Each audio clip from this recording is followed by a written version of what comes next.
The pasuk in Parshas Kitetze states, "Lo sashich le'achicha neshech, kesef neshech, ochel neshech, kol davar sheyishach." It speaks about the prohibition of lending money to a Jew with ribbis. Now, we know that we're enjoined to keep all the mitzvahs carefully, but Chazal speak about the prohibition of ribbis with particular severity. The Gemara Bava Metzia states that a person who lends another Jew money with interest is as if they're being called for beikar. They're transgressing the most fundamental principles of Judaism. So the question is, why? What is particular to the mitzvah of ribbis that Chazal speak about it with such great severity? So in order to answer that question, I'd like to quote to you a medrash that is brought down by one of the Mefarshim on the Ein Yaakov, a parish called HaKosef. He quotes a medrash that states that there's a machlokas amongst the Chazal. What is the most fundamental pasuk in the Torah? One opinion is that it is Shema Yisrael. The second opinion is Avas Yisrael, V'ahavta L'recha Kamocha. And the third, maybe more puzzling pasuk, is a pasuk as hakeves ha'echad taseh baboker, as hakeves ha'shani taseh ben harbayim.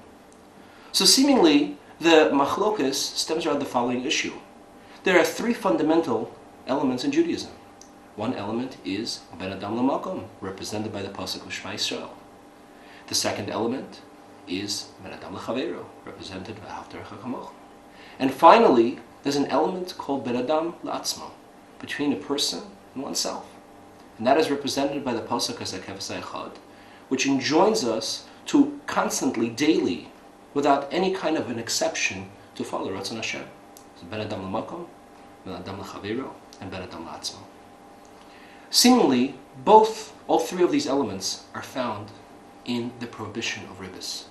Firstly, in terms of ben adam l'makom, the Alshich points out that when a person lends money with ribbis, they're indicating a tremendous emunah in HaKadosh Baruch Hu. That's why the pasuk says, "Laman yirecha Hashem Elokecha." When a Jew lends money without interest, they're indicating that they believe that it is HaKadosh Baruch Hu who's in charge of how much money I earn, and not someone else. Everything depends on bracha of HaKadosh Baruch Hu.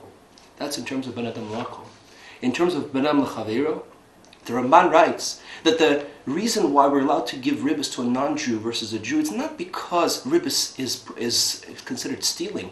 We know that it is prohibited to steal from a non-Jew. It is an isser. Rather, giving ribbis, giving a loan with interest is absolutely normal. But for a Jew, for a fellow brother, for a fellow sister, we have to go an extra mile. It creates an element of Avas Yisrael.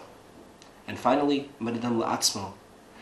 Sefer Ali Shor talks about the importance for a Jew to be in control of their passions, not to follow every single desire. And money represents the greatest desire of all, because through money we're able to fill all of our desires. So when a person wants to increase their money quickly through charging of interest, the Torah comes and curbs that desire. And now we understand that ribbis, lending with interest, involves all three elements of Judaism: ben adam l'makom, ben adam l'chaveiro, and ben adam la'atzmo. And now we can understand that when a Jew gives a fellow Jew a loan without interest, they're being makayim, they're fulfilling all of the tenets of Judaism. Thank you.